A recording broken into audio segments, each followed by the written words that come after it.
राधे कृष्णा दोस्तों, स्वागत है आपका हमारे यूट्यूब चैनल एजुकेशनल अड्डा में। दोस्तों, बिहार एसएससी इंटर लेवल का एग्ज़ाम जो कि मार्च के महीने में होने की संभावना है, जिन लोगों ने भी अब तक अपनी तैयारी शुरू नहीं की है उसके लिए अभी भी 2 महीने का समय है, जो कि काफ़ी पर्याप्त है इस एग्ज़ाम को क्वालिफाई करने के लिए। अगर आप अपनी तैयारी को और भी मजबूत करना चाहते हैं तो हमारे साथ अभी से जुड़ जाएं। मैं आप लोगों के लिए प्लेटफॉर्म के द्वारा लाया गया बिहार एसएससी का प्रैक्टिस सेट लेकर आई हूँ, जो कि एग्ज़ाम की दृष्टि से बहुत ही महत्वपूर्ण है। दोस्तों, हम इस सीरीज के माध्यम से डेली एक सेट को कवर करेंगे ताकि आप हमारे साथ इस सीरीज के माध्यम से जुड़कर अपनी तैयारी को और भी मजबूत कर सकें और बिहार एसएससी में अपना एक सीट पक्का कर सकें। तो चलिए ज़्यादा टाइम वेस्ट किए बिना स्टार्ट करते हैं आज के इस सीरीज को। आज के सेट का पहला प्रश्न है, 16वीं शताब्दी में किस भारतीय शासक ने चांदी का सिक्का जारी किया और इसे रुपए का नाम दिया? तो दोस्तों, चांदी का सिक्का सबसे पहले शेरशाह सूरी के द्वारा चलाया गया था। इसका सही आंसर ऑप्शन नंबर ए हो जाएगा। किसके द्वारा चलाया गया था? तो शेरशाह सूरी के द्वारा। आपको बता दें दोस्तों, शेरशाह सूरी ने 178 ग्रेन का चांदी का सिक्का चलाया और उसे रुपए का नाम दिया, और 380 ग्रेन का तांबा का सिक्का चलाया जिसे दाम का नाम दिया। तो अगर आपसे पूछे कि दाम किसने चलाया सबसे पहले, तो वो भी शेरशाह सूरी के द्वारा चलाया गया, और चांदी का सिक्का पूछे तो वो भी शेरशाह सूरी के द्वारा चलाया गया। और पूछे चांदी का सिक्का कितने ग्रेन का था, तो 178 याद रखिएगा, और अगर पूछे कि तांबा का जो दाम था वो कितने ग्रेन का था, तो वो 380 ग्रेन का था, याद रखिएगा। चलिए अगला क्वेश्चन देखते हैं। नेक्स्ट क्वेश्चन है, यू कैन विन नामक पुस्तक के लेखक निम्नलिखित में से कौन है? तो दोस्तों, यू कैन विन नामक पुस्तक के लेखक शिव खेरा हैं। कौन है? शिव खेरा। तो इसका सही आंसर हो जाएगा ऑप्शन नंबर ए। अगला क्वेश्चन है, यूनेस्को विरासत स्थल सोर मंदिर किस राज्य में स्थित है? तो दोस्तों, सोर मंदिर तमिलनाडु में स्थित है। कहाँ स्थित है? तमिलनाडु में। आपको बता दें दोस्तों, सोर मंदिर को ही रथ मंदिर या फिर एकास्मक मंदिर के नाम से भी जाना जाता है। अगला क्वेश्चन है, भारतीय संविधान केंद्र सरकार को डैश प्रकार की निधियां प्रदान करती है, यानी कितने प्रकार की निधि प्रदान करती है?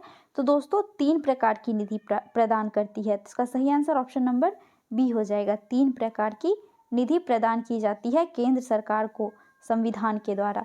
अब ये कौन कौन सी होती है? तो पहली होती है आर्टिकल 266 में इसका वर्णन किया गया है संचित निधि। आर्टिकल 266(2) में लोक लेखा के अंतर्गत जमा निधि, और आर्टिकल 267 के अंतर्गत आकस्मिक निधि। ये 3 निधियां के बारे में भारतीय संविधान में वर्णन किया गया है। अगला क्वेश्चन है, निम्नलिखित में से किस उद्योग को भारत में 8 आधारभूत उद्योग के सूचकांक की गणना के लिए उपयोग किया जाता है? इसका सही आंसर हो जाएगा ऑप्शन नंबर डी, रिफाइनरी उत्पादन। अगला क्वेश्चन है,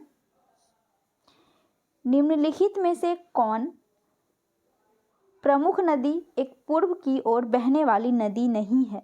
इसमें से पूछ रहा है दोस्तों, इस चारों ऑप्शन में से कौन सी नदी है जो पूर्व की ओर ना बहकर उसके अपोजिट बहती है? इसका सही आंसर ऑप्शन नंबर बी हो जाएगा, नर्मदा नदी। नर्मदा एवं ताप्ती नदी पश्चिम की ओर बहने वाली नदी है, ना कि पूर्व की ओर बहने वाली, जबकि कृष्णा, गोदावरी, कावेरी ये सब पूरब की ओर बहने वाली नदी है। और दोस्तों, ये सारी नदियाँ दक्षिण भारत में बहने वाली नदियाँ हैं। अगला क्वेश्चन है, नई लोकसभा निर्वाचित होने के उपरांत वर्तमान लोकसभा के अंतिम सत्र हेतु निम्नलिखित में से कौन सा शब्द प्रयोग किया जाता है? तो दोस्तों, अंतिम सत्र के लिए लैम डक का प्रयोग किया जाता है। किसका प्रयोग किया जाता है? लैम डक का। तो इसका सही आंसर हो जाएगा ऑप्शन नंबर बी। अगला क्वेश्चन है, नागरहोल राष्ट्रीय उद्यान कहाँ स्थित है? तो दोस्तों, नागरहोल राष्ट्रीय उद्यान कर्नाटक में स्थित है। कहाँ स्थित है? कर्नाटक में। तो इसका सही आंसर हो जाएगा ऑप्शन नंबर डी, कर्नाटक के मैसूर में स्थित है नागरहोल राष्ट्रीय उद्यान। और दोस्तों, इसी राष्ट्रीय उद्यान को राजीव गांधी राष्ट्रीय उद्यान के नाम से भी जाना जाता है। अगला क्वेश्चन है, भारत में ब्रिटिश शासक में पहले गवर्नर जनरल कौन थे? दोस्तों, भारत में ब्रिटिश शासन के पहले गवर्नर जनरल वॉरेन हेस्टिंग्स थे। कौन थे? Warren Hastings. इसका सही आंसर ऑप्शन नंबर बी हो जाएगा। आपको बता दें दोस्तों, वॉरेन हेस्टिंग्स 1773 के रेगुलेटिंग एक्ट के तहत बंगाल के पहले गवर्नर भी बने थे। अगला क्वेश्चन है,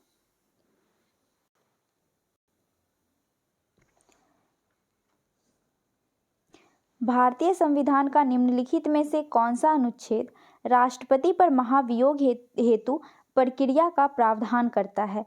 तो दोस्तों, राष्ट्रपति पर महाभियोग का चर्चा अनुच्छेद 61 में किया गया है। किस अनुच्छेद में किया गया है? तो अनुच्छेद 61 में राष्ट्रपति पर महाभियोग की चर्चा की गई है। इसका सही आंसर ऑप्शन नंबर सी हो जाएगा। अगला क्वेश्चन है, पंचायती राज्य से संबंधित निम्नलिखित कथनों में से कौन सा सही नहीं है? पूछ रहा है कि पंचायती राज्य से संबंधित जो भी ऑप्शन में दिया हुआ है उसमें कौन सा कथन सही नहीं है, देख लेते हैं। पहला है, पंचायत व्यवस्था भारतीय ग्रामीण जीवन का युगों से एक अभिन्न अंग रहा है। तो दोस्तों, ये कि सही है, इसे नीति निर्देशक तत्व से लिया गया है दोस्तों, पंचायत व्यवस्था को। अगला है, 73वां संविधान संशोधन अधिनियम 15 अगस्त 1993 से प्रभावित हुआ, जो कि गलत है दोस्तों। ये 1993 में प्रभावित तो हुआ, लेकिन 15 अगस्त को ना होकर 24 अप्रैल को हुआ था। कब हुआ था? 24 अप्रैल को हुआ था। तो इसलिए ये गलत हो जाएगा। और पूछ रहा है कि इसमें से कौन सा सही नहीं है, इसलिए इसका सही आंसर ऑप्शन नंबर बी हो जाएगा। अगला क्वेश्चन है,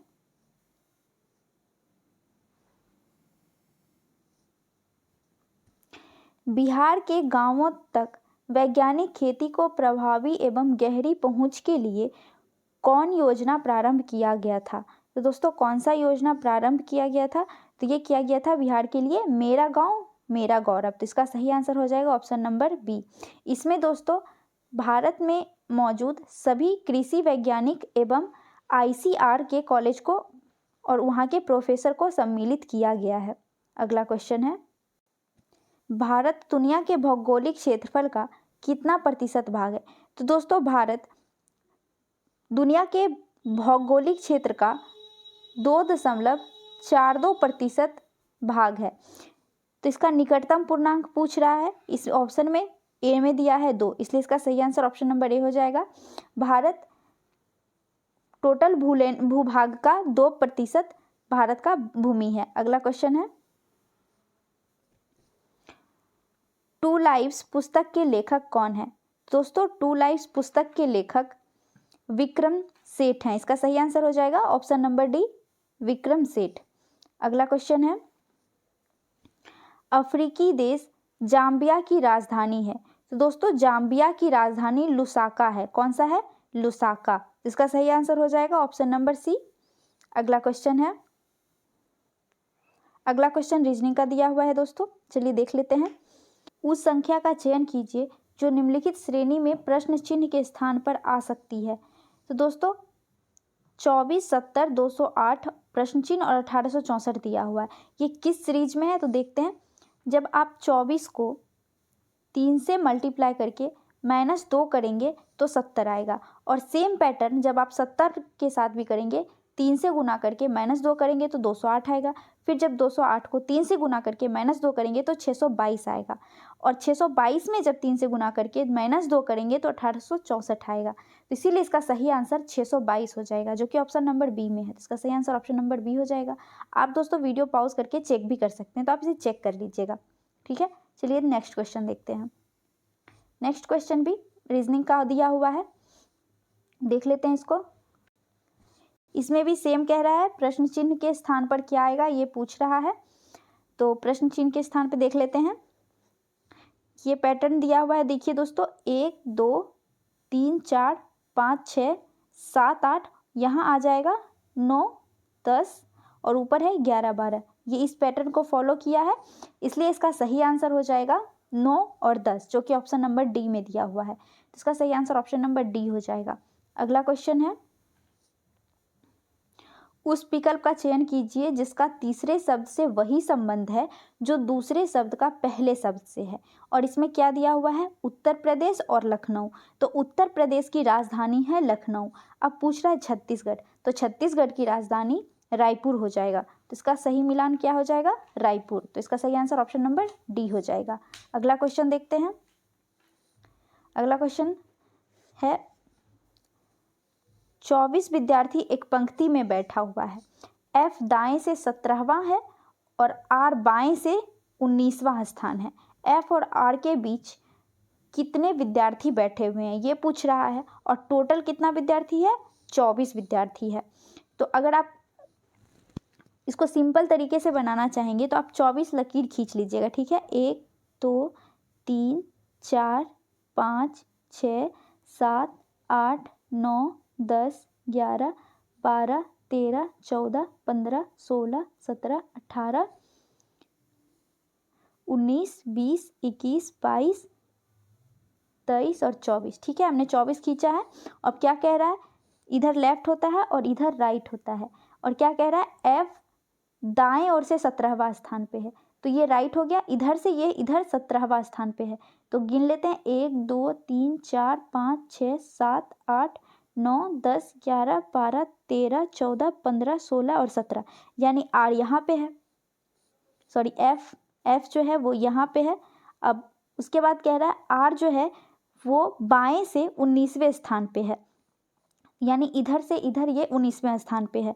तो इधर से गिनते हैं, 1 2 3 4 5 6 7 8 9 10 11 12 13 14 15 16 17 18 19, यहाँ पे हो जाएगा। तो यहाँ पे हो जाएगा आर। अब पूछ रहा एफ और आर के बीच में कितना विद्यार्थी बैठा है। तो गिनते हैं, 1 2 3 4 5 6 7 8 9 और 10, यानी कि 10 विद्यार्थी एफ और आर के बीच में बैठा हुआ है। तो इसका सही आंसर हो जाएगा option number D, 10। Next question है दोस्तों, क्वेश्चन से पहले आपको बता देते हैं कि हम लोग मेल के लिए प्लस का चिन्ह और फीमेल के लिए माइनस का चिन्ह का प्रयोग करेंगे। अब चलिए क्वेश्चन देखते हैं क्या कह रहा है। कह रहा है कि हर्ष अजीत का पुत्र है। तो ये हर्ष है, ये अजीत का पुत्र है, ठीक है। और कह रहा है विनीता अजीत की पत्नी है। तो विनीता जो है ये अजीत की पत्नी हो गई, इस पे हम नेगेटिव दे दिए हैं, और ये इसकी पत्नी हो गई। आगे कह रहा है अजय हर्ष का भाई है। ये अजय है और ये हर्ष का भाई है। फिर कह रहा है नेहा अजय की और कविता की इकलौती पुत्री है, यानी कविता जो है वो अजय की वाइफ हो गई। तो ये कविता अजय की वाइफ हो गई, और नेहा इन दोनों की बेटी है, तो इसकी बेटी हो गई नेहा। अब कह रहा है कि पूछ रहा है विनीता का नेहा से क्या संबंध है, इसका संबंध पूछ रहा है इससे। तो अजय और हर्ष भाई है, और हर्ष अजीत का पुत्र था, और अजीत की पत्नी विनीता थी, यानी कि विनीता का पुत्र हो गया हर्ष, और हर्ष का भाई है अजय। तो विनीता का ही पुत्र अजय भी हुआ, और अजय की पुत्री नेहा है। इस वजह से नेहा और विनीता के बीच का संबंध दादी और पोती का होगा। तो इसमें क्या हो जाएगा, विनीता का नेहा से संबंध पिता की माँ यानी कि दादी से होगा, इसलिए इसका सही आंसर ऑप्शन नंबर डी हो जाएगा। अगला क्वेश्चन है, नेक्स्ट क्वेश्चन है, किसी विशेष कूट भाषा में स्टाइल को JBGCE लिखा जाता है, उसी कूट भाषा में HOUND को किस प्रकार लिखा जाएगा। तो दोस्तों देखते हैं ये किस पैटर्न पे है। पहले तो STYLE स्टाइल को लिखा गया है JBGC और E, ठीक है। तो S 19 नंबर पे आता है, T जो है यह 20 पे, Y 25 पे, L जो है वो 12 पे आता है, और E 5 पे। अब इस दोनों को क्या किया है, जोड़ दिया है। J कितने नंबर पे आता है, J 10 नंबर पे आता है। जब हम S का 19 को 9 और 1 को जोड़ेंगे तो 10 हो जाएगा। तो 10 नंबर पे जो है J, इसलिए इसमें J लिया है। T 20 नंबर पे आता है, 2 और 0 को जोड़ेंगे तो 2 होगा, और 2 नंबर पे B आता है, इसलिए B लिखा है। इसी तरह सेम पैटर्न हम फॉलो करके इसको बनाया गया है। तो सेम पैटर्न फॉलो करके हम इसको भी बनाते हैं। चलिए देखते हैं। HOUND, इसका क्या हो जाएगा? H कितने नंबर पे आता है? तो 8 नंबर पे आता है। O कितने नंबर पे आता है? O आता है 15 नंबर पे। चलिए पहले इतना ही बनाते हैं। तो ये 8 में कुछ भी नहीं है ऐड करने के लिए, तो 8 का 8 हो जाएगा, तो यहाँ पे क्या हो जाएगा? H हो जाएगा। अब H से एक ही शुरू होता है इसमें ऑप्शन के हिसाब से, तो इसलिए आगे का हम ना फॉलो करके डायरेक्ट क्वेश्चन का आंसर दे देंगे। इसका सही आंसर ऑप्शन नंबर ए हो जाएगा। वैसे अगर आपको डाउट हो तो आप वीडियो पॉज करके चेक कर लीजिएगा, ठीक है। तो इसका सही आंसर ऑप्शन नंबर ए हो जाएगा। अगला क्वेश्चन देखते हैं। अगला क्वेश्चन कह रहा है, दिए गए पैटर्न का ध्यानपूर्वक अध्ययन कीजिए और उस संख्या का चयन कीजिए जो इसमें प्रश्न चिन्ह के पर आ जाती है, यानी प्रश्न चिन्ह पर क्या आएगी वो पूछ रहा है। तो यहाँ दिया हुआ है 3, 6 और 45। जब हम 3 का स्क्वायर करेंगे और प्लस 6 का स्क्वायर करेंगे तो ये हो जाएगा 3 तिया 9 प्लस 6 6 का 36।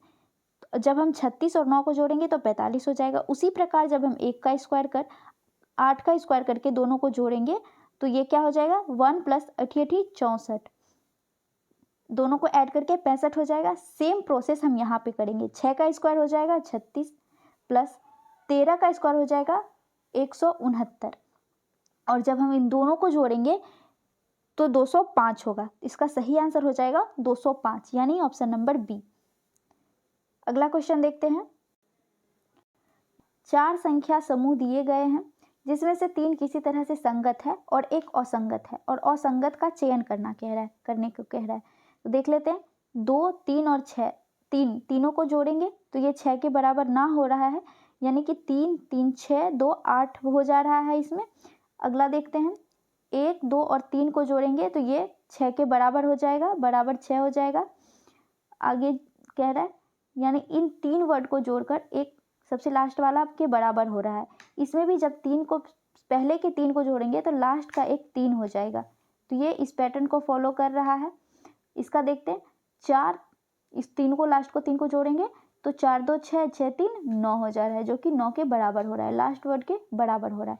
तो ये तीनों सेम पैटर्न फॉलो कर रहा है, जबकि ये नहीं कर रहा है, तो इसीलिए असंगत चुनने कह रहा है। तो इसका सही आंसर हो जाएगा ऑप्शन नंबर ए। अगला क्वेश्चन है, नीचे दी गई आकृति में कितने वर्ग हैं? इसका सही आंसर हो जाएगा ऑप्शन नंबर डी, 34। टोटल 34 वर्ग है। अगला क्वेश्चन देखते हैं।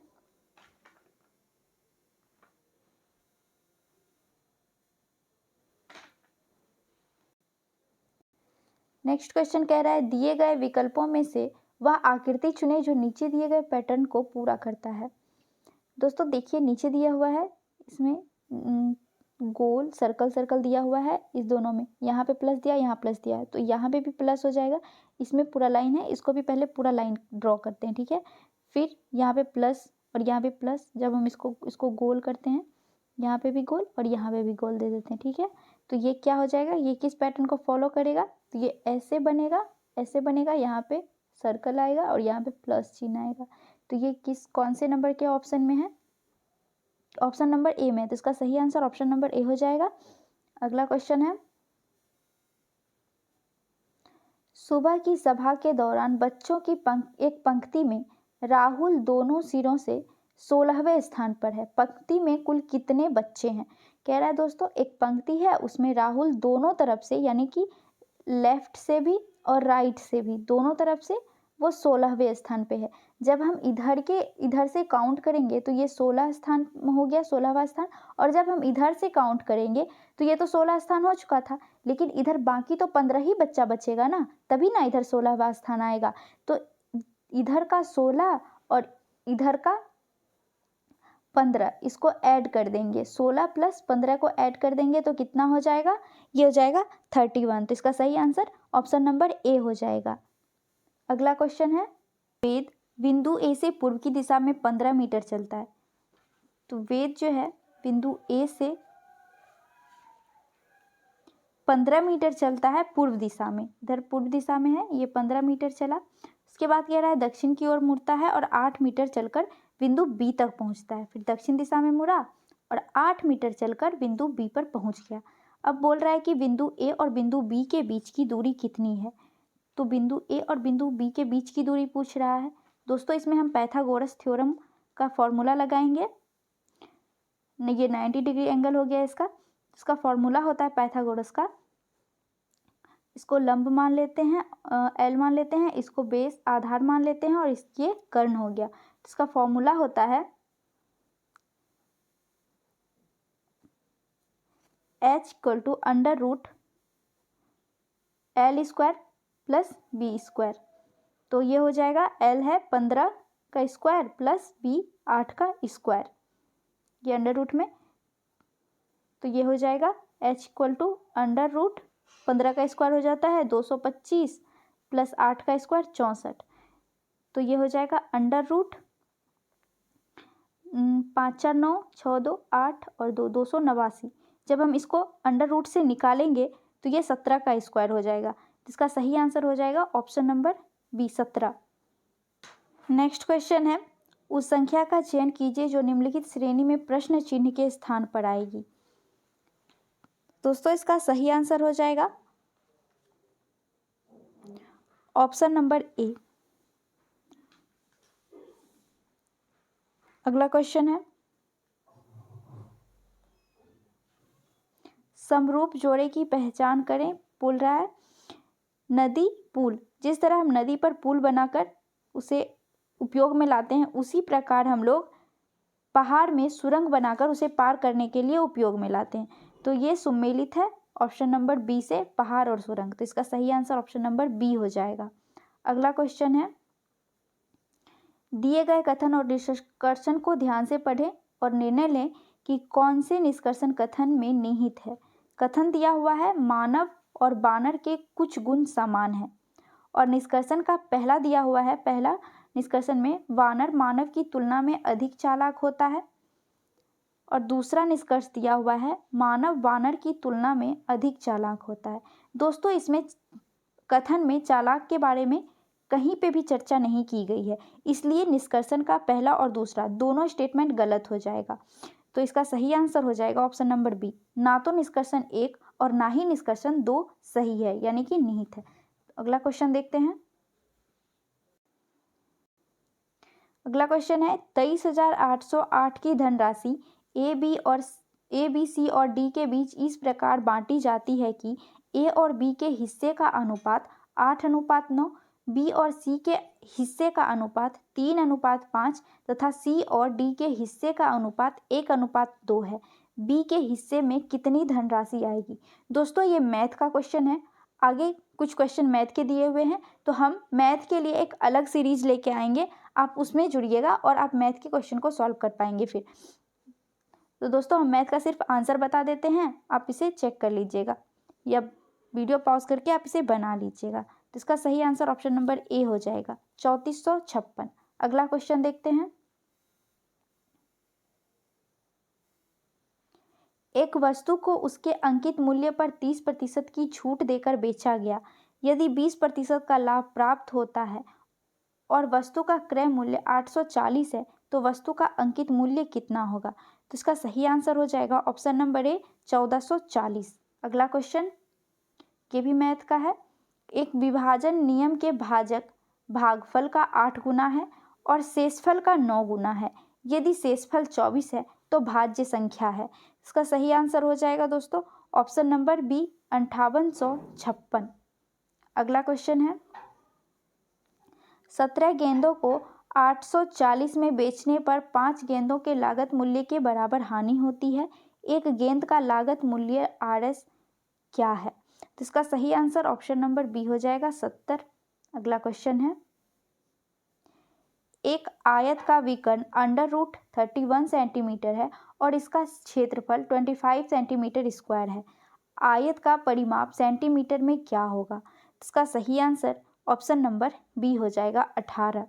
अगला क्वेश्चन है, रीना का खर्च उसकी बचत से 300% अधिक है। यदि उसकी आय में 30% की वृद्धि और बचत में 20% की वृद्धि होती है तो उसके खर्च में कितना प्रतिशत की वृद्धि होगी? दोस्तों इसका सही आंसर ऑप्शन नंबर ए हो जाएगा, 32.5% की वृद्धि होगी। अगला क्वेश्चन है, 10 प्राकृतिक संख्याओं का औसत 32 है। यदि पहले 6 संख्याओं का औसत 30 है और अंतिम 6 संख्याओं का औसत 33 है तो पांचवी संख्या और छठी संख्याओं का औसत कितना होगा? इसका सही आंसर ऑप्शन नंबर बी 29 हो जाएगा। अगला क्वेश्चन है, x 3 अंकों की एक ऐसी संख्या है जिसे 10, 12, 21 और 35 और 40 से विभाजित करने पर समान शेष 3 प्राप्त होता है। x का न्यूनतम मान क्या होगा? तो इसका सही आंसर ऑप्शन नंबर बी हो जाएगा, 843। दोस्तों आप वीडियो को रोककर मैथ के प्रश्न को जरूर से सॉल्व कर लीजिएगा क्योंकि मैथ बहुत ही महत्वपूर्ण होता है बीएसएससी एग्जाम के लिए। अगला क्वेश्चन देखते हैं। अगला क्वेश्चन भी मैथ का है। दो संख्याओं का योगफल 33 है। यदि उसका एलसीएम और एचसीएफ का क्रमशः 72 और 3 है तो उस संख्याओं में अंतर कितना है? इसका सही आंसर ऑप्शन नंबर डी हो जाएगा, 15। अगला क्वेश्चन है, 3 वर्षों में यदि 1900 की धनराशि एक निश्चित साधारण ब्याज की दर पर 2100 हो जाती है तो 5 वर्षों में उसकी ब्याज दर पर 11,400 की धनराशि कितनी हो जाएगी? इसका सही आंसर ऑप्शन नंबर सी हो जाएगा, 13,400। अगला क्वेश्चन है, एक कांच के ग्लास में गर्म पानी लेकर रेफ्रिजरेटर के फ्रिज में रखा। तापमान 0 डिग्री सेल्सियस से कम है। यदि गिलास के पानी का ताप मापते हैं तो निम्न में से कौन सा ग्राफ समय के साथ ताप परिवर्तन को सही सही दर्शाता है? तो इसका सही आंसर हो जाएगा ऑप्शन नंबर बी। अगला क्वेश्चन देखते हैं, ऊंचे भवनों के शीर्ष पर लगे खतरे के संकेत लाल वर्ण के होते हैं। इन्हें दूरी से आसानी से देखा जा सकता है क्योंकि अन्य वर्ण की अपेक्षा लाल वर्ण का प्रकाश। तो इसका सही आंसर हो जाएगा ऑप्शन नंबर बी, धुओं तथा कोहरों द्वारा न्यूनतम परिकिरणित होता है। लाल रंग जो है दोस्तों वो बहुत ही कम परिकिरणित होता है जबकि सबसे ज़्यादा बैंगनी रंग परिकिरणित होता है। जिस रंग का तरंग दैर्घ्य जितना अधिक होता है उसका परिकिरण उतना ही कम होता है, इसीलिए इसका सही आंसर ऑप्शन नंबर बी हो जाएगा। अगला क्वेश्चन है, विकल्पों में उल्लिखित तथ्य में से कौन सा गुरुत्वाकर्षण के सार्वभौमिक नियम द्वारा समझाया नहीं गया है? इसका सही आंसर हो जाएगा ऑप्शन नंबर ए, ग्रहों के चारों ओर सूर्य की गति को सार्वभौमिक गुरुत्वाकर्षण के द्वारा नहीं समझाया जा सकता। इसका सही आंसर ऑप्शन नंबर ए हो जाएगा। दोस्तों ग्रहों के चारों ओर सूर्य की गति का नियम केपलर के द्वारा दिया गया था, ये भी आप ध्यान रखिएगा। किसके द्वारा दिया गया था? तो केपलर के द्वारा दिया गया था। अगला क्वेश्चन देखते हैं। अगला क्वेश्चन है, निम्नलिखित में से कौन वोल्टा को निरूपित करता है? तो दोस्तों वोल्टा को निरूपित करता है किया गया कार्य बटे विद्युत धारा गुना समय। तो इसका सही आंसर ऑप्शन नंबर ए हो जाएगा। क्या करता है वोल्टा को निरूपित? तो किया गया कार्य बटे विद्युत धारा गुना समय। अगला क्वेश्चन देखते हैं, गुणसूत्र जिसमें गुणसूत्र बिंदु अनुपस्थित होता है कहलाते हैं। ऐसा गुणसूत्र क्या कहलाते हैं दोस्तों जिसमें गुणसूत्र बिंदु अनुपस्थित रहता है यानी नहीं रहता है? तो इसे सेंट्रिक कहते हैं। ऐसे गुणसूत्र को क्या कहते हैं? सेंट्रिक कहते हैं। इसका सही आंसर ऑप्शन नंबर डी हो जाएगा। और जब प्रकाश नेत्र में प्रवेश करता है तो अधिकांश अपवर्तनांक कहाँ होती है? तो दोस्तों जब प्रकाश हमारे नेत्र में प्रवेश करता है तो सबसे अधिक अपवर्तनांक कॉर्निया पर होती है। कहाँ होती है? कॉर्निया पर। तो इसका सही आंसर क्या हो जाएगा? ऑप्शन नंबर बी हो जाएगा। इसका सही आंसर कॉर्निया हो जाएगा। अगला क्वेश्चन देखते हैं, वायु के कांच के आयताकार स्लैब पर आपतित किसी प्रकाश किरण का गमन पथ 4 विद्यार्थी ए बी सी डी ने चित्र में दर्शाए अनुसार आरेखित किया। इसमें से कौन सा सही है? तो दोस्तों आपको बता दें, जब वायु सघन माध्यम से विरल माध्यम में जाता है तो वो अभिलंब से दूर हटता है, लेकिन वही वायु जब विरल से सघन में आता है तो वो अभिलंब के नज़दीक आता है। तो इसमें देखिए ऑप्शन नंबर बी में वायु से ठोस में जा रहा है इसलिए ये अभिलंब की तरफ मुड़ रहा है, और फिर जब ठोस से वायु की तरफ जा रहा है यानी गैस की तरफ जा रहा है तो ये अभिलंब से दूर जा रहा है। तो इसीलिए इसका सही आंसर ऑप्शन नंबर बी हो जाएगा। बी सही है तो ऑप्शन नंबर 20 का सही हो जाएगा। अगला क्वेश्चन देखते हैं।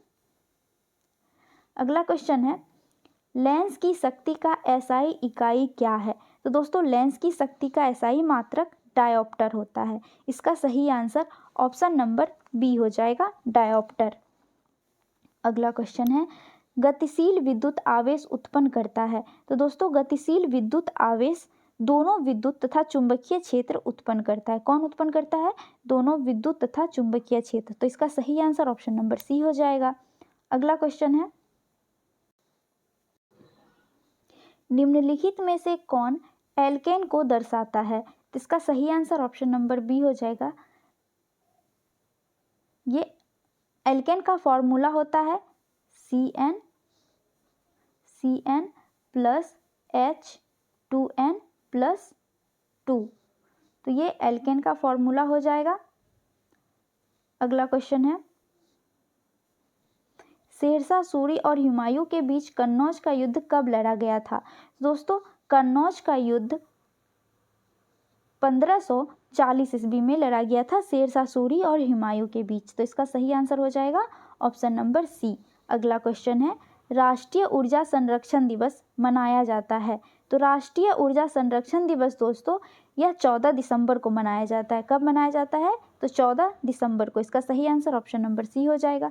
14 मई को विश्व प्रवासी दिवस मनाया जाता है और 27 सितंबर को विश्व पर्यटक दिवस के रूप में मनाया जाता है। अगला क्वेश्चन देखते हैं। अगला क्वेश्चन है दुनिया के एकमात्र समुद्र का नाम बताएं जिसके पास भूमि सीमा नहीं है। ऐसा कौन सा समुद्र है दोस्तों जिसका सीमा भूमि से नहीं लगता है? तो सार्गेसो सागर, इसका सीमा भूमि से नहीं लगता है। इसका सही आंसर ऑप्शन नंबर सी हो जाएगा। आपको बता दें दोस्तों सार्गेसो सागर उत्तरी अटलांटिक महासागर में 20 डिग्री से लेकर 40 डिग्री उत्तरी अक्षांश के मध्य स्थित होता है। अगला क्वेश्चन देखते हैं निम्नलिखित में से किसे सीमांत गांधी के नाम से जाना जाता है? तो दोस्तों सीमांत गांधी के नाम से खान अब्दुल गफ्फार खान को जाना जाता है। इसका सही आंसर ऑप्शन नंबर बी हो जाएगा। अगला क्वेश्चन है दक्षिणी अमेरिका के अर्जेंटीना एवं उरुग्वे में विस्तृत घास के मैदानों को जाना जाता है। तो दोस्तों अर्जेंटीना और उरुग्वे के बीच विस्तृत घास के मैदान को पंपास के नाम से जाना जाता है। इसका सही आंसर ऑप्शन नंबर ए हो जाएगा, पंपास। और दोस्तों उत्तरी घास के मैदान को प्रेरी करके जाना जाता है। तो पंपास अर्जेंटीना और उरुग्वे हो जाएगा इसका सही आंसर। अगला क्वेश्चन है लैटिन अमेरिका के निम्नलिखित में से किस देश में जनसंख्या का घनत्व निम्नतम है? तो इसका सही आंसर ऑप्शन नंबर ए हो जाएगा, ब्राजील। अगला क्वेश्चन है 1857 तक डैश भारत के मुगल सम्राटों का लगभग 200 वर्षों तक निवास स्थल रह चुका है। तो दोस्तों 200 वर्षों तक मुगल का निवास स्थल कौन सा था? तो यह था लाल किला, जो कि शाहजहां के द्वारा बनवाया गया था दिल्ली में। तो इसका सही आंसर हो जाएगा ऑप्शन नंबर डी। अगला क्वेश्चन है जनता द्वारा मुद्रा के रूप में अपने पास रखे गए धन और उसके द्वारा बैंक जमा धन के अनुपात को क्या कहते हैं? तो दोस्तों इसको मुद्रा जमा अनुपात कहते हैं। क्या कहते हैं? मुद्रा जमा अनुपात। इसका सही आंसर ऑप्शन नंबर ए हो जाएगा। अगला क्वेश्चन है इजराइल की मुद्रा क्या है? तो दोस्तों इजराइल की मुद्रा नई सेकेल है। क्या है? नई सेकेल। तो इसका सही आंसर ऑप्शन नंबर ए हो जाएगा। अगला क्वेश्चन है निम्नलिखित में से कपास के संबंध में कौन सा कथन सही नहीं है? इसका सही आंसर हो जाएगा ऑप्शन नंबर ए, भारत में छोटे रेशे वाली कपास का सर्वाधिक उत्पादन होता है। आपको बता दें दोस्तों ये गलत इसलिए है क्योंकि सबसे ज़्यादा भारत में मध्य रेशे की कपास का उत्पादन होता है जो कि 43% होता है, और छोटे रेशे वाले कपास का उत्पादन 16% होता है। और आपको बता दें बड़े रेशे वाले कपास का उत्पादन 41% होता है। तो इसको आप ध्यान रखिएगा।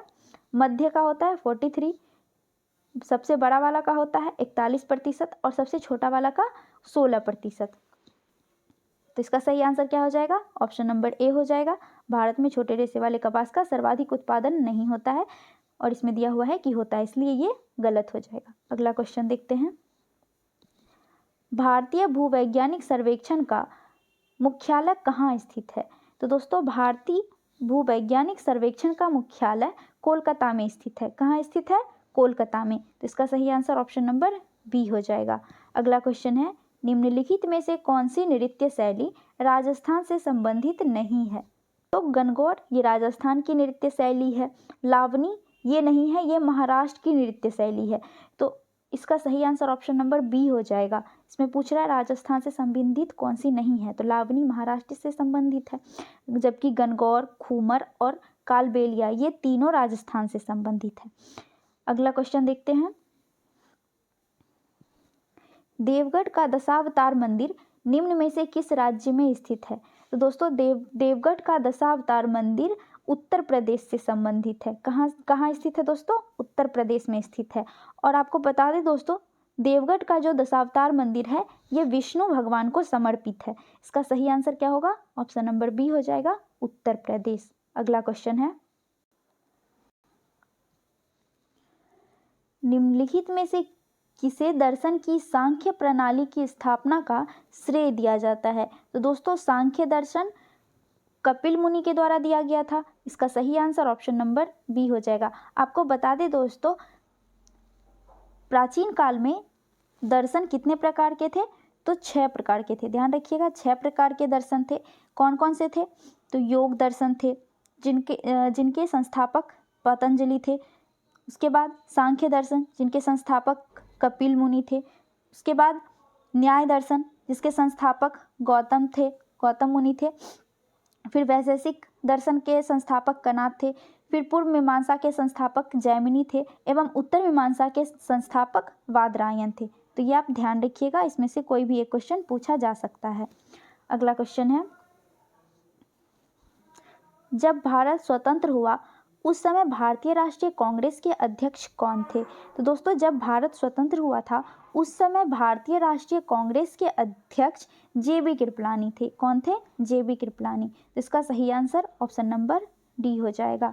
अगला क्वेश्चन है, सिद्धांत शिरोमणि नामक प्राचीन ग्रंथ निम्नलिखित में से किसने लिखा है? तो दोस्तों सिद्धांत शिरोमणि नामक ग्रंथ भास्कराचार्य के द्वारा लिखा गया है। किसके द्वारा लिखा गया है?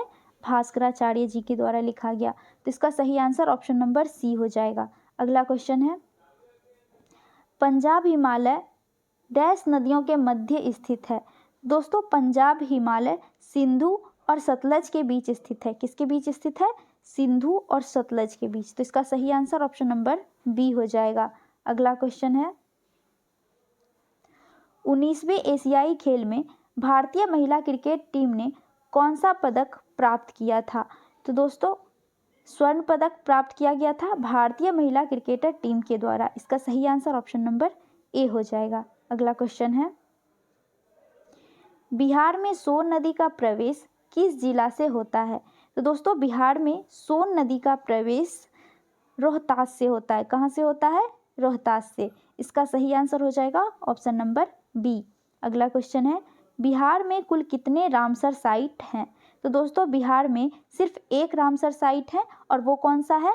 तो वो है कांवर झील, जो कि बेगूसराय में स्थित है। तो इसका सही आंसर हो जाएगा ऑप्शन नंबर डी, केवल एक। अगला क्वेश्चन है, डैश द्वारा फतेहपुर सीकरी को मुगल साम्राज्य की राजधानी के रूप में स्थापित किया गया था? तो दोस्तों फतेहपुर सीकरी को राजधानी के रूप में अकबर के द्वारा स्थापित किया गया था। किसके द्वारा स्थापित किया गया था?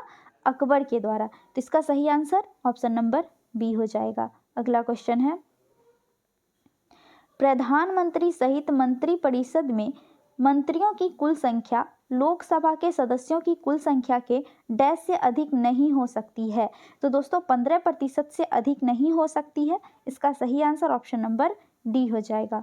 अगला क्वेश्चन है, सिकंदर की मृत्यु के बाद चंद्रगुप्त मौर्य द्वारा पराजित हुए सिकंदर के सेनापति का नाम क्या था? तो दोस्तों सिकंदर के सेनापति का नाम सेल्यूकस निकेटर था। कौन था? क्या था? Seleucus Nicator. इसका सही आंसर ऑप्शन नंबर बी हो जाएगा। आपको बता दें दोस्तों, सेल्यूकस निकेटर अपनी पुत्री कार्नेलिया का विवाह चंद्रगुप्त मौर्य से करवा दिया गया था और अपने राजदूत मेगास्थनीज को कार्नेलिया के साथ भारत भेजा गया था। अगला क्वेश्चन है, भारतीय संविधान का 15वां भाग निम्नलिखित में से किससे संबंधित है? तो दोस्तों भारतीय संविधान का जो 15वां भाग है यह निर्वाचन आयोग से संबंधित है। किससे संबंधित है? निर्वाचन से। इसका सही आंसर ऑप्शन नंबर सी हो जाएगा। और आर्टिकल की बात करें तो यह आर्टिकल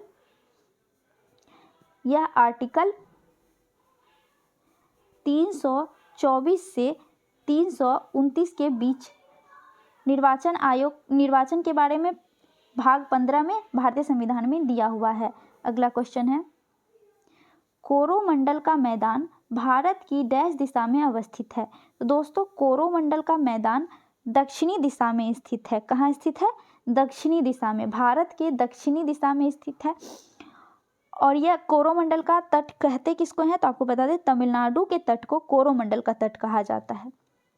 अगला क्वेश्चन है, निम्नलिखित में से किस राज्य का एक प्रसिद्ध लोक नृत्य दुमहल है? दुमहल कहाँ का लोक नृत्य है? तो यह जम्मू कश्मीर का है। कहाँ का है दोस्तों? जम्मू कश्मीर के रऊफ जनजाति के द्वारा किया जाने वाला नृत्य है दुमहल। तो इसका सही आंसर हो जाएगा ऑप्शन नंबर बी, जम्मू और कश्मीर। अगला क्वेश्चन है, भारत की किस पंचवर्षीय योजना में प्राथमिकता को विकास से हटाकर प्रतिरक्षा की ओर केंद्रित किया गया? तो आपको थोड़ा सा बता देते हैं दोस्तों इसके बारे में। जब तृतीय पंचवर्षीय योजना चल रहा था उस समय 1962 ईस्वी में भारत और चीन के बीच युद्ध हुआ था और फिर 1965 में भारत और पाकिस्तान के बीच युद्ध हुआ था। तो इसी युद्ध को देखते हुए विकास से हटाकर प्रतिरक्षा की ओर अपनी प्राथमिकता को पंचवर्षीय योजना में ले आया गया। तो ये कब हुआ था? ये तीसरी पंचवर्षीय योजना में हुआ था। तो इसका सही आंसर हो जाएगा ऑप्शन नंबर बी। अगला क्वेश्चन है, नई संसद भवन में प्रस्तुत महिला आरक्षक विधेयक नारी शक्ति वंदन अधिनियम के तहत महिलाओं के लिए कितने प्रतिशत आरक्षण का प्रावधान किया गया है? तो दोस्तों 33% आरक्षण का प्रावधान किया गया है। कितने प्रतिशत का किया गया है? 33% का। तो इसका सही आंसर ऑप्शन नंबर बी हो जाएगा। अगला क्वेश्चन है, स्वतंत्र भारत के प्रथम मंत्रिमंडल के संदर्भ में निम्नलिखित में से कौन सा युग्म सुमेलित है? तो दोस्तों देख लेते हैं, राजेंद्र प्रसाद वाणिज्य, जो कि सही सुमेलित नहीं है। राजेंद्र प्रसाद खाद्य एवं कृषि से संबंधित थे। श्याम प्रसाद मुखर्जी उद्योग एवं आपूर्ति, ये सही सुमेलित है। इसका सही आंसर ऑप्शन नंबर बी हो जाएगा। राजकुमारी अमृता कौर, ये शिक्षा से ना होकर स्वास्थ्य मंत्री से संबंधित थी। मौलाना अबुल कलाम आज़ाद, यह वित्त मंत्री ना होकर शिक्षा मंत्री थे।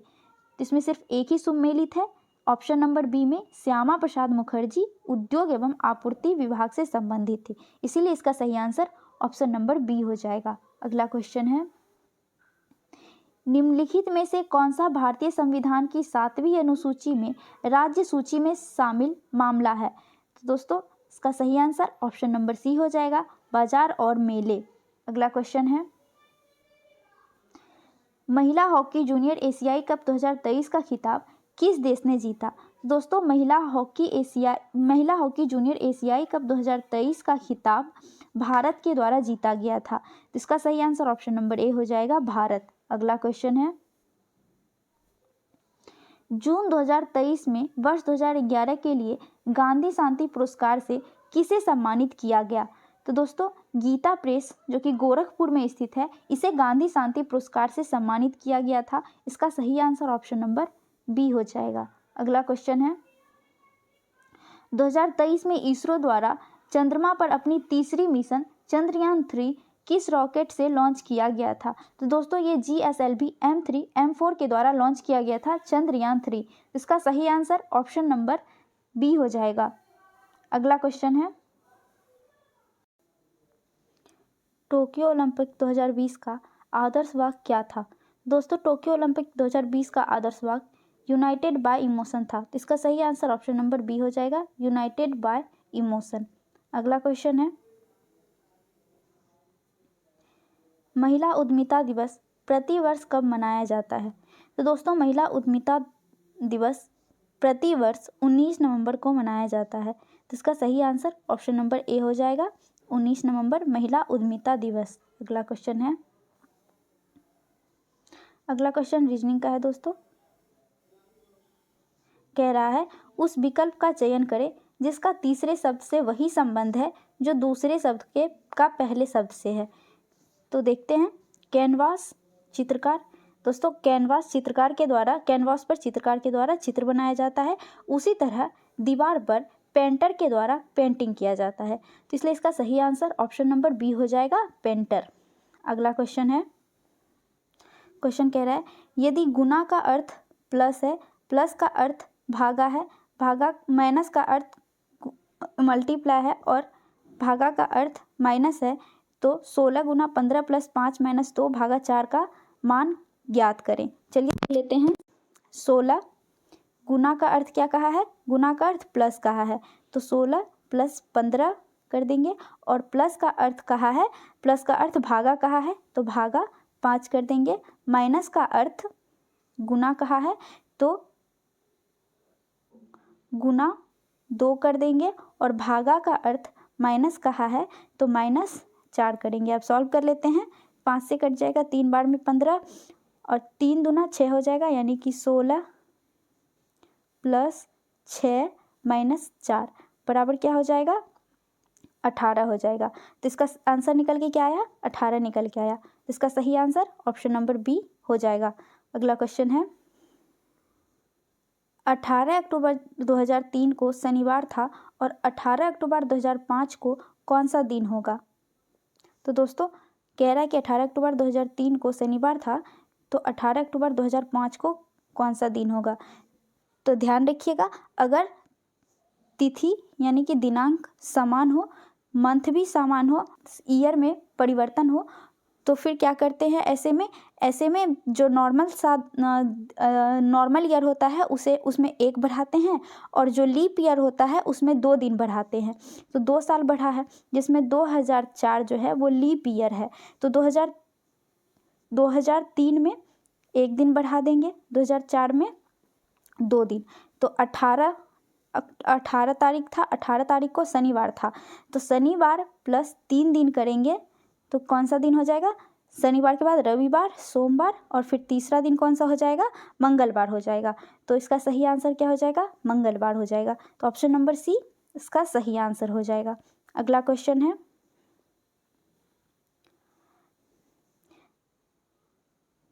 जब कॉलोनिल को दर्पण छवि में देखेंगे तो कैसा दिखेगा? तो दोस्तों ये इसके जैसा दिखेगा, ऑप्शन नंबर सी के तरह। तो इसका सही आंसर ऑप्शन नंबर सी हो जाएगा। अगला देखिए, जब यहाँ पे मान लीजिए हम मिरर रख दिए, तो सबसे पहले एल नज़दीक में है, तो एल उल्टा दिखेगा, फिर ए दिखेगा इस तरह से, तो इसी तरह से करते जाएंगे, तो ऑप्शन नंबर सी इसका सही हो जाएगा। अगला क्वेश्चन देख लेते हैं। अगला क्वेश्चन है, दिए हुए चित्र के अनुसार पासे की प्रत्येक सतह पर 6 अक्षर बी, सी, डी, ई, एफ और जी अंकित है। जिस सतह पर जी अक्षर अंकित है उसके विपरीत वाली सतह पर कौन सा अक्षर अंकित होगा? तो दोस्तों इसमें क्या होता है, डब्बा बना के हम आपको समझा देते हैं। पहला खंड हो गया और ये दूसरा खंड हो गया। दोनों पासे में देखेंगे कि कौन सा वर्ड सेम है, सेम वर्ड को लिख देंगे और क्लॉकवाइज में उसको आगे सजा देंगे। तो जी के बाद बी है, यहाँ पे बी आ जाएगा, फिर सी है इस पासे में, तो यहाँ सी आ जाएगा, और यहाँ पे जी देखेंगे तो जी के बाद क्या है? एफ है, तो जी यहाँ पे पहले लिख देंगे, फिर यहाँ एफ लिख देंगे, और फिर एफ के बाद क्या है? तो ई है, तो यहाँ पे ई हो जाएगा। अब देख लीजिए, जी, बी, एफ, फिर जी, एफ और ई है, तो इसमें क्या कह रहा है, जिस सतह पर जी अक्षर अंकित है उसके विपरीत सतह पर क्या होगा।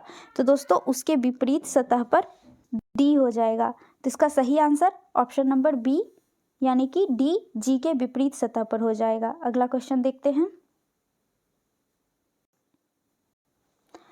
अगला क्वेश्चन दिया हुआ है, निम्नलिखित समीकरण को संतुष्ट करने के लिए किन दो चिन्हों को आपस में बदलना होगा। तो दोस्तों हमको कौन सा चिन्ह बदलना है इसमें से जो कि बराबर सटीक समीकरण बन जाए। तो चलिए देख लेते हैं। हम लोग पहला ऑप्शन को बदल के देखते हैं, यानी गुना की जगह भाग और भाग की जगह गुना करके देखते हैं। ठीक है, चलिए देख लेते हैं।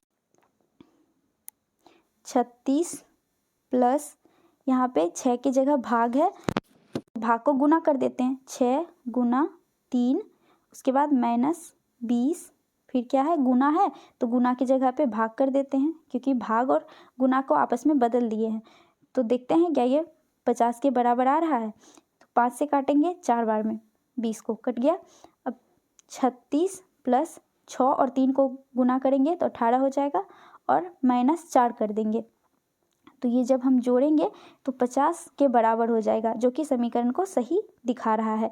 इसीलिए इसका सही आंसर ऑप्शन नंबर ए ही हो जाएगा। अगला क्वेश्चन है, ऐसे आप ऑप्शन के थ्रू करके हमेशा चेक कर सकते हैं। अगला क्वेश्चन देखते हैं। अगला क्वेश्चन है, उस संख्या का चयन कीजिए जो निम्नलिखित श्रेणी में प्रश्न चिन्ह के स्थान पर आएगी। तो दोस्तों 2 इसमें गुना 7 से करेंगे तो 14 होगा, फिर -7 - 2 करेंगे 5, गुना 5 करेंगे तो 70 होगा। 70 में जब हम 3 से गुना करेंगे तो 210 होगा, और जब हम 1 से गुना करेंगे तो यहाँ 210 ही आएगा वाट के स्थान पे। आप देख रहे हैं कि इसमें हर में -2 हो रहा है, -2 और -2। ये इस श्रेणी पर आधारित है ये प्रश्न, तो इसीलिए इसका 210 निकल के इसका आंसर आ रहा है, जो कि ऑप्शन नंबर सी में है। इसीलिए इसका सही आंसर ऑप्शन नंबर सी हो जाएगा। अगला क्वेश्चन है, कह रहा है निम्नलिखित श्रेणी में आने वाली अगली आकृति का चयन विकल्प चित्रों में से कीजिए। देखिए पहले स्टार दिया हुआ है, फिर त्रिभुज दिया हुआ है, तो उसके अगले में क्या दिया हुआ है, पहले त्रिभुज दे दिया है और फिर स्टार बनाया है। सेम उसी तरह, लेकिन ये इस तरफ यानी कि पश्चिम की तरफ मुड़ा हुआ था, तो अभी त्रिभुज को ऊपर यानी उत्तर की तरफ मोड़ दिया। जब ये त्रिभुज पूरब की ओर होगा तो इस त्रिभुज को कहाँ मोड़ दिया जाएगा, इस त्रिभुज को दक्षिण की तरफ मोड़ दिया जाएगा। ठीक है, और फिर स्टार पहले है तो इसको बाद में बना दिया जाएगा। तो ये कौन से ऑप्शन नंबर में है, ये ऑप्शन नंबर डी में है। तो इसका सही आंसर क्या हो जाएगा, ऑप्शन नंबर डी हो जाएगा। अगला क्वेश्चन देखते हैं।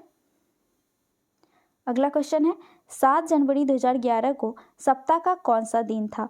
तो दोस्तों इसका सही आंसर ऑप्शन नंबर डी हो जाएगा, शुक्रवार था। अगला क्वेश्चन है, 5 अध्यापक U, V, W, X और Y उत्तर की ओर मुंह किए हुए एक पंक्ति में बैठे हैं। U V के बाईं ओर है, चलिए देख लेते हैं। U जो है वो V के इधर लेफ्ट होता है और इधर राइट होता है। क्या कह रहा है, U जो है वो V के बाईं तरफ है, यानी कि इधर V होगा तब भी तो इसके लेफ्ट में U होगा, तो इसके लेफ्ट में U हो गया, यहाँ पे V है। और क्या कह रहा है, बाईं ओर है और W के दाईं ओर है। U जो है वो W के दाईं ओर है, तो W इस तरफ लिख देंगे, तभी तो इस साइड इसका दाहिना इधर हो गया और इसका बायां इधर हो गया। तो V के बाईं तरफ U और W के दाईं तरफ U हो जाएगा। आगे क्या कह रहा है कि Y बाएं छोर पर है, Y जो है वो बाएं छोर पर है, तो 5 ही है तो 3 हो गया, बाईं छोर इधर हो जाएगा, यानी कि इधर Y हो जाएगा।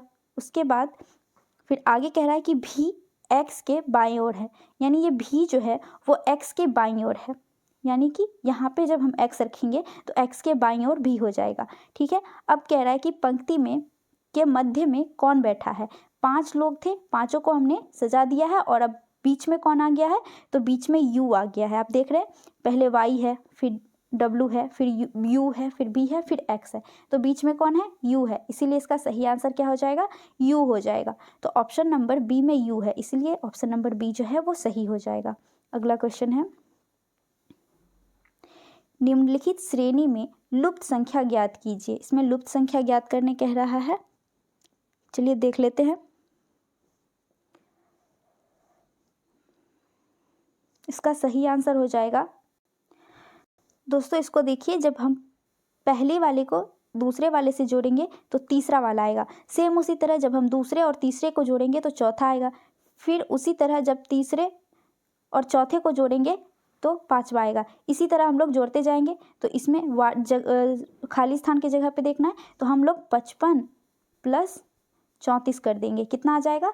9 5 3 8 यानी कि 89 आ जाएगा। तो इसका सही आंसर क्या हो जाएगा? 89, जो कि ऑप्शन नंबर बी में है। तो इसका सही आंसर ऑप्शन नंबर बी हो जाएगा। अगला क्वेश्चन है,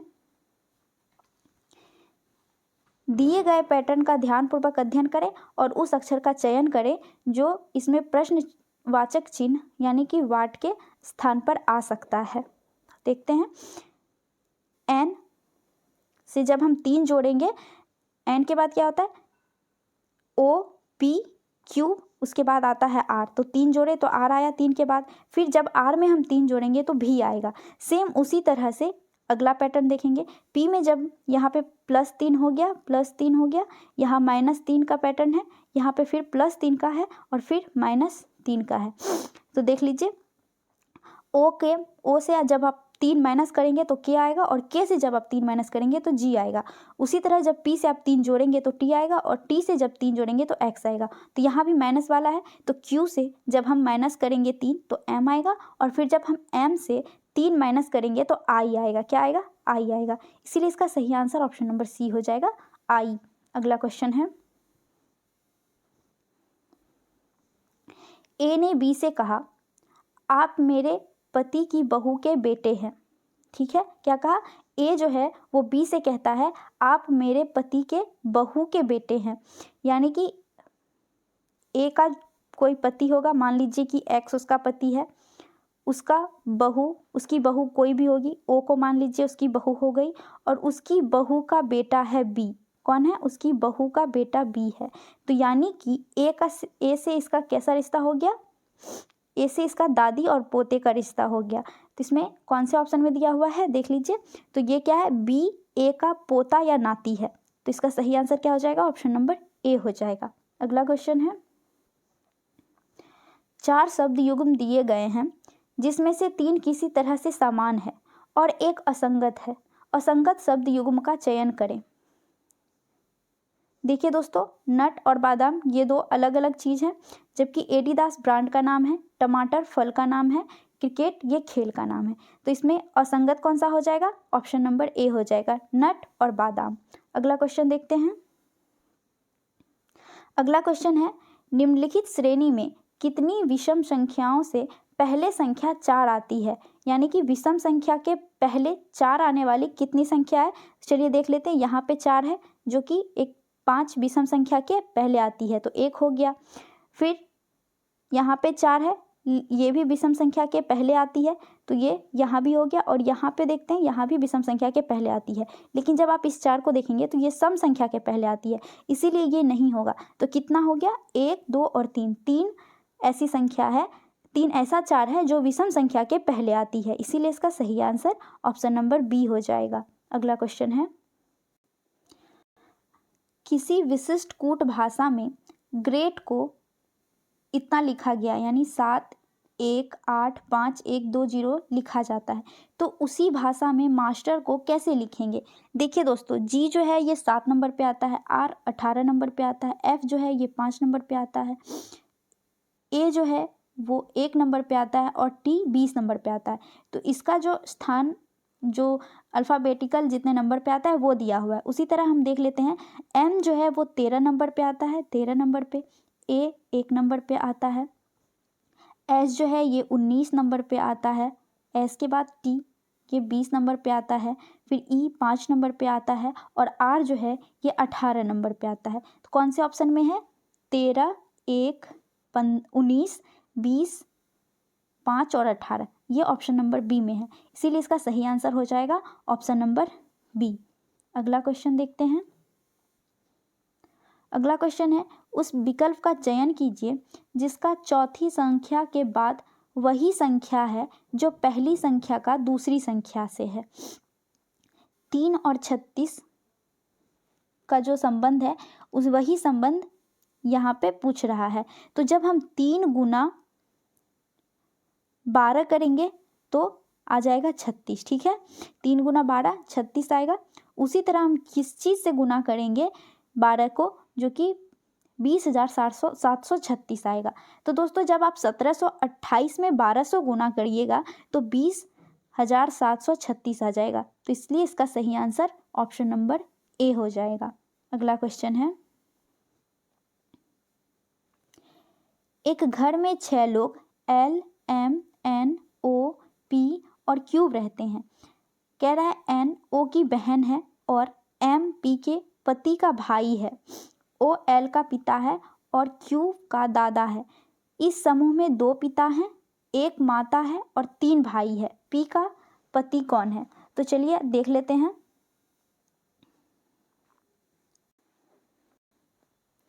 क्या क्या कह रहा है दोस्तों? एन क्यू की बहन है, तो एन ये क्यू की बहन हो गई, ठीक है। एम पी के पति का भाई है, तो पी के पति का भाई हो गया एम। और फिर कह रहा है ओ एल का पिता है, एल का पिता ओ हो गया और क्यूब का दादा है, तो ये क्यूब का दादा हो गया। इस समूह में 2 पिता और 1 माता और 3 भाई है। तो आप देख लीजिए एल और एम भाई हो गया और क्यूब जो है ये एन का भाई हो गया, तो ये 3 भाई हो गया। और एक यहाँ पे एक माता हो गई, पी एक माता हो गई और एक बेटी हो गई। इसमें क्या कह रहा है? पी का पति कौन है? तो पी का पति एल हो गया, तो इसका सही आंसर ऑप्शन नंबर ए हो जाएगा, एल। अगला क्वेश्चन है, उस शब्द का चयन करें जो तीसरे पद से वैसे ही संबंधित हैं जैसे कि दूसरा पद पहले पद से संबंधित है। तो दोस्तों मधु का संबंध स्वस्थ से है, उसी तरह योग का संबंध स्वास्थ्य से हो जाएगा। तो इसका सही आंसर क्या हो जाएगा? ऑप्शन नंबर बी हो जाएगा। अगला क्वेश्चन है, कह रहा है एल प्लस एम का अर्थ है कि एल एम का पुत्र है। चलिए देख लेते हैं। यहाँ पे सीधा ए गुना बी दिया हुआ है, यहाँ क्या दिया हुआ है? एल गुना एम का अर्थ है एल एम का भाई है। तो इसमें ए गुना बी का मतलब हो गया ए जो है वो बी का भाई हो जाएगा। प्लस चिन्ह हम लोग जानते हैं कि मेल को डिनोट करते हैं, तो बी के बारे में कुछ दिया नहीं हुआ है, सिर्फ दिया हुआ है कि बी ए का भाई हो गया, ठीक है। आगे कह रहा है बी और भागा सी है, यहाँ पे क्या है? एल भागा एम, तो इसका अर्थ क्या कह रहा है? एल एम की माता है। तो उसी तरह बी जो है वो सी की माता हो जाएगी, तो ये इसकी माता हो जाएगी, सी की माता हो जाएगी बी, ठीक है। उसके बाद क्या कह रहा है कि इसका क्या अर्थ होगा? तो ए और सी का क्या अर्थ होगा? देख लीजिए, ए सी की माँ है, जो कि नहीं, ए सी की माँ नहीं है, सी की माँ बी है। अगला है ए सी का पिता है, नहीं, सी का पिता ए नहीं हो सकता है क्योंकि उसकी माता का भाई है, तो ये मामा हो सकता है, मामा हो जाएगा ए सी का।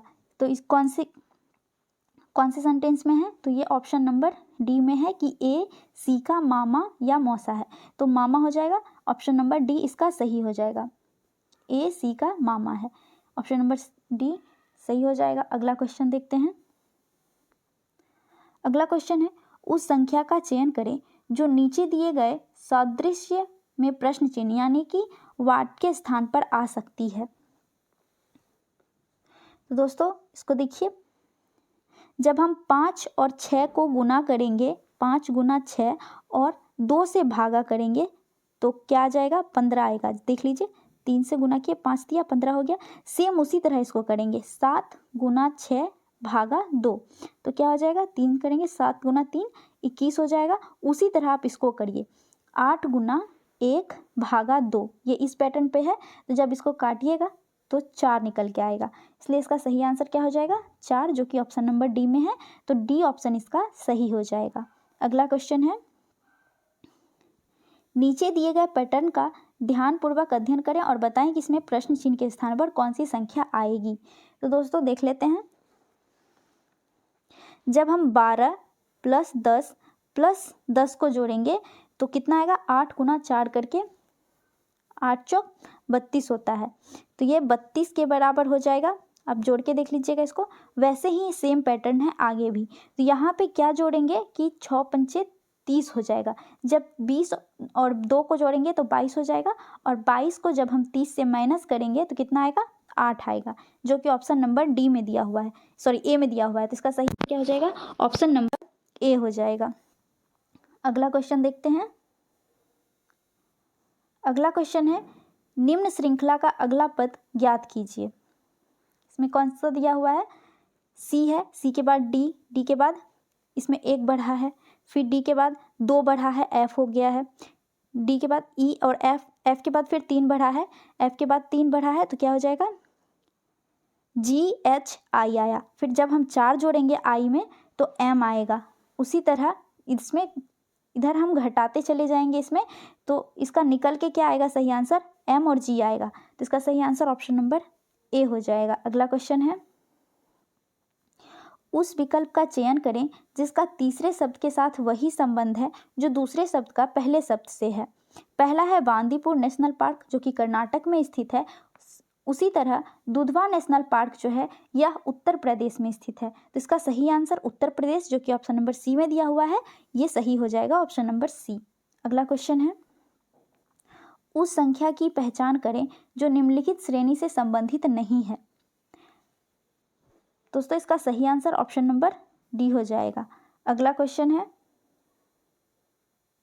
विशिष्ट कूट भाषा में टुमारो यू सीन को ला ईटी और भी आई लिखा जाता है। सेम उसी तरह आर यू लेटर को ईटी जे यू और एफ ए लिखा जाता है, तथा टुमारो कम लेट को एस आई भी आई और एफ ए लिखा जाता है। तो आर का पूछ रहा है, चलिए मिला लेते हैं। टुमारो इसमें भी है और इसमें भी है, तो इसको काट देंगे, इसमें और इसमें सेम करेंगे।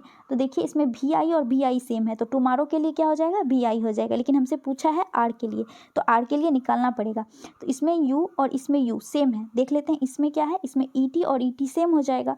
अब लेटर के लिए लेटर और लेटर इसमें है, इसको काट देंगे, और इसमें क्या सेम है, एफ ए और एफ ए हो जाएगा सेम, तो इसको काट देंगे। अब आर के लिए निकल के आ गया जे यू, क्या हो गया, जे यू। तो जे यू किस ऑप्शन में है, ऑप्शन नंबर डी में है। तो इसका सही आंसर क्या हो जाएगा, ऑप्शन नंबर डी हो जाएगा, जे यू। अगला क्वेश्चन है, एक दिन सुबह गणेश और शिव एक दूसरे की ओर मुंह करके किए हुए थे, जहां शिव की परछाई गणेश के बाईं ओर पड़ रही थी। तो शिव का मुंह किस दिशा में है। दोस्तों सुबह का टाइम था, तो सूरज ईस्ट में होगा, यानी कि पूरब में ही होगा सूरज, ठीक है। और जब ये इधर प्रकाश पड़ेगा, तो आप देखिए क्या कह रहा है कि गणेश के बाईं ओर शिव का परछाई पड़ रहा है। तो अगर गणेश इधर होगा तो उसका बाईं ओर इधर हो जाएगा, और अगर गणेश इस तरफ मुंह करके खड़ा होगा तो उसका बाईं ओर इस तरफ हो जाएगा। तो क्या कह रहा है, गणेश की बाईं ओर यानी इस तरफ परछाई बनने के लिए शिव को इधर रहना पड़ेगा, तब जाके गणेश की बाईं ओर परछाई बनेगा। तो इस मुंह खड़े होने के बाद शिव किस मुंह हो गया, इधर ईस्ट हो जाता है, इधर ईस्ट होता है, इधर नॉर्थ, इधर साउथ और इधर वेस्ट होता है, ठीक है। तो इस तरफ जब शिव मुंह करके खड़ा होगा तो साउथ की तरफ यानी कि दक्षिण की तरफ खड़ा होगा, इसलिए इसका सही आंसर ऑप्शन नंबर ए हो जाएगा, दक्षिण। अगला क्वेश्चन है, नीचे दिए गए सीट को रेखाओं के अनुसार मोड़कर दिए गए विकल्पों में से कौन सा घन बनेगा। तो दोस्तों इसका घन जो बनेगा वो बनेगा 6, 5 और 4, जो कि ऑप्शन नंबर डी में है। इसका सही आंसर ऑप्शन नंबर डी हो जाएगा। अगला क्वेश्चन है, किसी कूट भाषा में टाइगर को VKIGT लिखा गया है और लायन को NKQP लिखा जाता है। उसी कूट भाषा में फॉक्स को क्या लिखेंगे। तो देखिए टी के 2 वर्ड बाद आता है भी, टी के बाद आता है, फिर आई के भी 2 वर्ड बाद के आता है। उसी तरह जब हम उसी तरह इसमें भी यही पैटर्न फॉलो किया गया है। तो एफ के 2 वर्ड बाद क्या आता है, एच आता है, फिर ओ के 2 वर्ड बाद ओ क्यूब आता है, फिर एक्स के जेड। तो इसलिए इसका सही आंसर ऑप्शन नंबर सी हो जाएगा। अगला क्वेश्चन है, कौन सा वेन आरेख निम्नलिखित वर्गों का सही प्रतिनिधित्व करता है।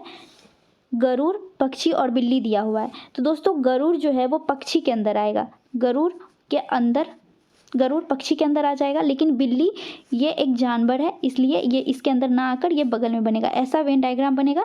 तो इसका सही आंसर हो जाएगा ऑप्शन नंबर सी। अगला क्वेश्चन है,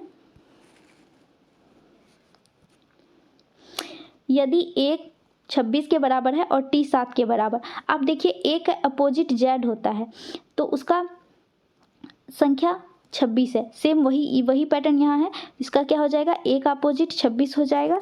इस तरह आप कर लीजिएगा। इसका सही आंसर ऑप्शन नंबर क्या हो जाएगा, ऑप्शन नंबर ए हो जाएगा इसका सही आंसर। आप इसको कर लीजिएगा दोस्तों। ऐसा क्वेश्चन हमने पहले भी करवाया है।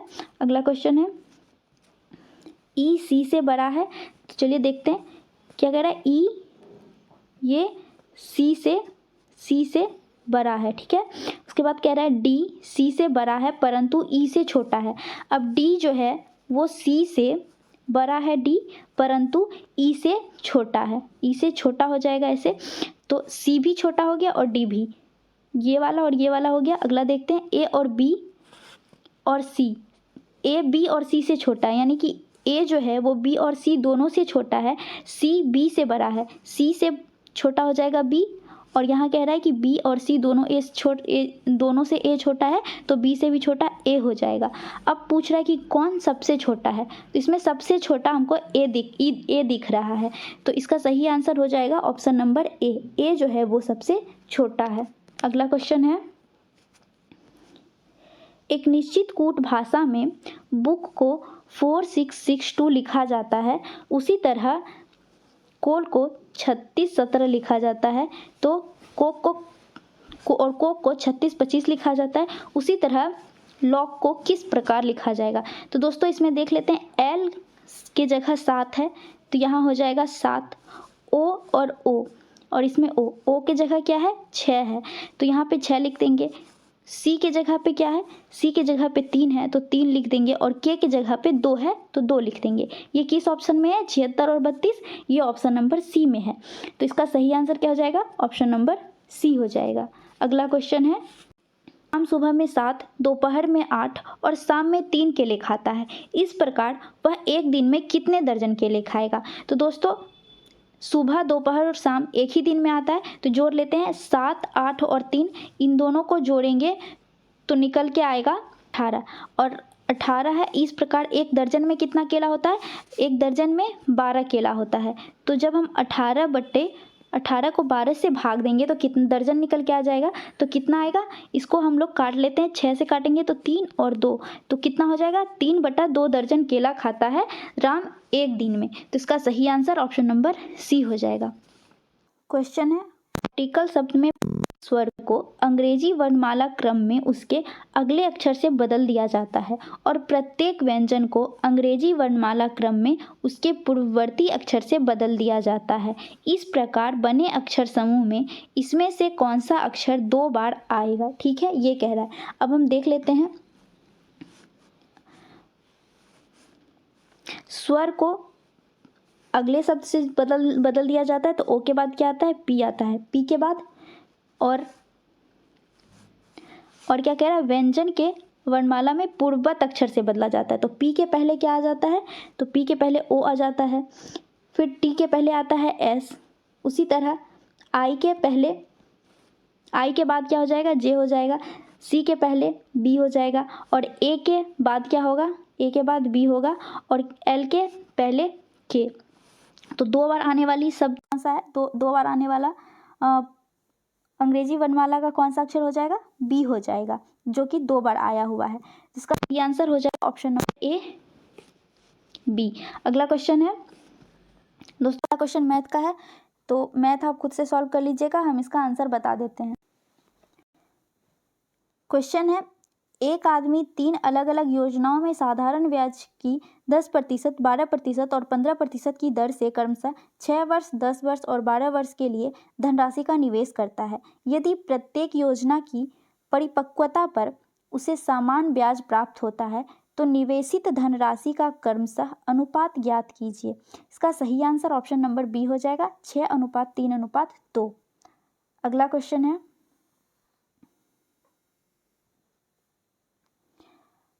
मानवी और दर्शन मिलकर किसी प्रोजेक्ट को 40 दिन में पूरा करते हैं।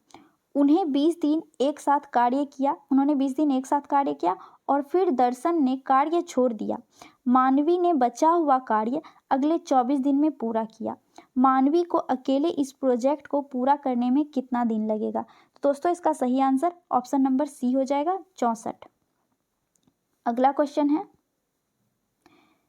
23, 40, 57 और 108 में प्रत्येक से क्या घटाया जाना चाहिए ताकि प्राप्त शेष समानुपाती में हो? तो इसका सही आंसर ऑप्शन नंबर ए हो जाएगा, 6। अगला क्वेश्चन है, एक दुकानदार के पास एक डब्बे में 50 लीटर तेल है और दूसरे डब्बे में 35 लीटर तेल है। उस अधिकतम आकार के कंटेनर की धारिता ज्ञात कीजिए जिससे किसी भी डब्बे के तेल की मात्रा को पूर्णतया मापा जा सकता है। इसका सही आंसर ऑप्शन नंबर बी हो जाएगा, 5 लीटर। इसको आप ऑप्शन से बनाइएगा तो ज़्यादा आसान होगा दोस्तों। इसको आप ज़रूर बना के देखिएगा, मैथ के क्वेश्चन को ज़रूर बनाइएगा जो कि बीएसएससी एग्जाम के लिए काफ़ी महत्वपूर्ण होगा। अगला क्वेश्चन है, सबसे बड़ी बहन की आयु क्या है यदि 3 वर्ष के अंतराल पर जन्म लेने वाली 5 बहनों की आयु का योग 50 वर्ष है? इसका सही आंसर ऑप्शन नंबर सी हो जाएगा, 16 वर्ष। अगला क्वेश्चन है,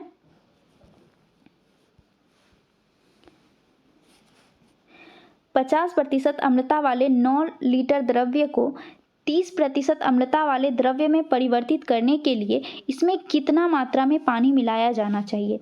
इसका सही आंसर ऑप्शन नंबर बी हो जाएगा, 6 लीटर। अगला क्वेश्चन है, रविकांत 12.5 किलोमीटर पर आवर की चाल से साइकिल चलाता है और 3 किलोमीटर पर आवर की चाल से पैदल चलता है। साइकिल और पैदल दोनों के द्वारा 40 किलोमीटर दूरी तय करने में रविकांत को 7 घंटे लगते हैं। उसने कितने घंटे साइकिल चलाई? इसका सही आंसर ऑप्शन नंबर सी हो जाएगा, 2। अगला क्वेश्चन है, पाइप ए किसी खाली टंकी को 6 घंटे में भर सकता है जबकि यह पाइप बी के साथ मिलकर 4 घंटे में भर सकता है। केवल पाइप बी को पहले 1 घंटे के लिए खोला जाता है, उसके बाद पाइप ए को भी चालू कर दिया जाता है। अब टैंक को भरने में कितना समय लगेगा? तो इसका सही आंसर ऑप्शन नंबर सी हो जाएगा, 4 घंटे 40 मिनट। अगला क्वेश्चन है, 2 बाइकों के क्रय मूल्य का योग 1 लाख है। इस बाइक को 20% के लाभ पर और दूसरी बाइक को 20% के हानि पर बेचा गया। यदि दोनों के विक्रय मूल्य समान हैं तो बेची गई पहली बाइक का क्रय मूल्य ज्ञात कीजिए।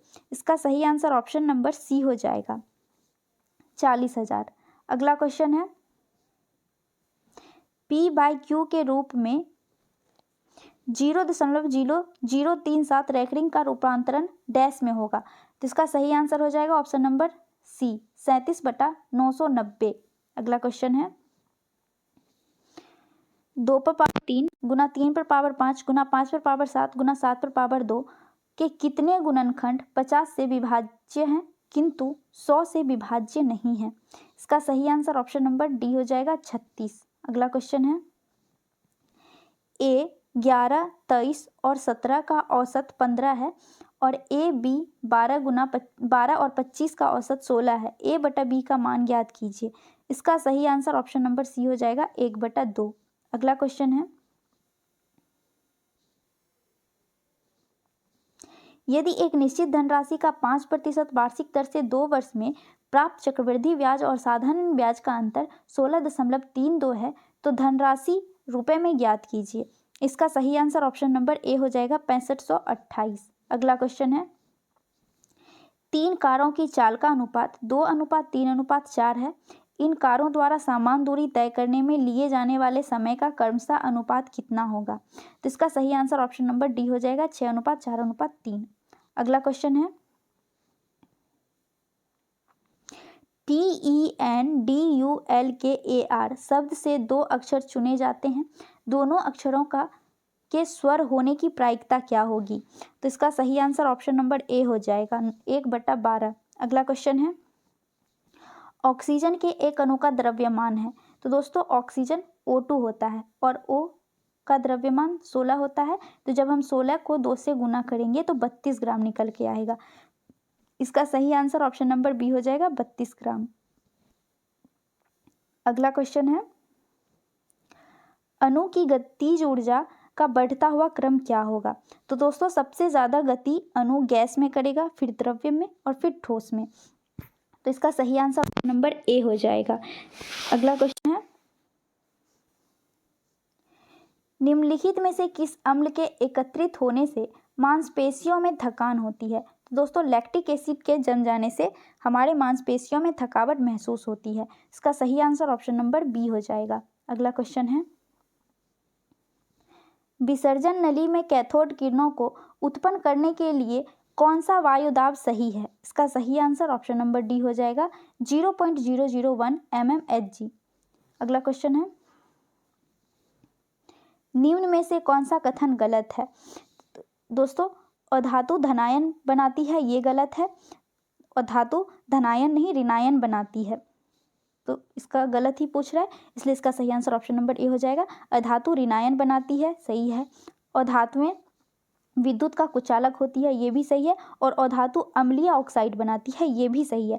जबकि धातु की बात करें तो धातु ऋणायन बनाती है, विद्युत का सुचालक होती है और क्षारीय ऑक्साइड बनाती है। अगला क्वेश्चन देखते हैं, एक्टिनोइड श्रेणी में 14 तत्व हैं, निम्नलिखित में से कौन सा तत्व इस श्रेणी का सदस्य नहीं है? तो इसका सही आंसर ऑप्शन नंबर सी हो जाएगा टीएम यानी कि थूलियम, जो कि लेंथेनॉइड तत्व है, ना कि एक्टेनॉइड। अगला क्वेश्चन है, निम्नलिखित में से कौन सा कथन सही है? तो दोस्तों देख लेते हैं, ठोस CO2 को सूखी बर्फ के रूप में जाना जाता है, बिल्कुल सही है। दूसरा है, ठोस CO2 सीधे तरल रूप में बदल जाती है, नहीं दोस्तों, ठोस CO2 जो है वो ऊर्ध्वपातन होके सीधा गैस बनती है, ना कि तरल रूप में होती है, तो ये सही नहीं है। तीसरा है, ठोस CO2 सीधे तौर पर गैस के रूप में बदल जाती है, ये सही है। तो इसमें कौन कौन सा सही है? 1 सही है और 3 सही है, तो इसका सही आंसर हो जाएगा ऑप्शन नंबर डी, 1 और 3 सही है जबकि 2 गलत है। अगला क्वेश्चन है, NaCl के घोल में लवण का सांद्रण बढ़ने पर निम्नलिखित में से किस गुणधर्म के परिवर्तन न होने की आशा करेंगे? तो इसका सही आंसर ऑप्शन नंबर सी हो जाएगा, अपवर्तनांक का, जबकि pH मान बढ़ जाएगा। अगला क्वेश्चन है, लाइकोपोडियम ट्रैकियोफाइटा के किस उपसंघ का सदस्य है? दोस्तों इसका सही आंसर ऑप्शन नंबर सी हो जाएगा, लाइकोप्सिडा का। अगला क्वेश्चन है, दमा मानव शरीर के डैश का विकार है? तो दोस्तों दमा मानव शरीर के श्वसन तंत्र का बीमारी है, तो इसका सही आंसर ऑप्शन नंबर बी हो जाएगा, श्वसन तंत्र। अगला क्वेश्चन है, निम्नलिखित में से कौन सा वर्ग आहार श्रृंखला का संघटक नहीं होता? तो इसका सही आंसर हो जाएगा ऑप्शन नंबर सी, 2 और 3, यानी कि प्लवक, मानव, मछली और टिड्डा, ये आहार श्रृंखला नहीं बनाता। उसी तरह भेड़िया, घास और सांप और बाघ, ये भी आहार श्रृंखला नहीं बनाता है। अगला क्वेश्चन है, एंटीबायोटिक के बारे में इसमें से कौन सा कथन सही नहीं है?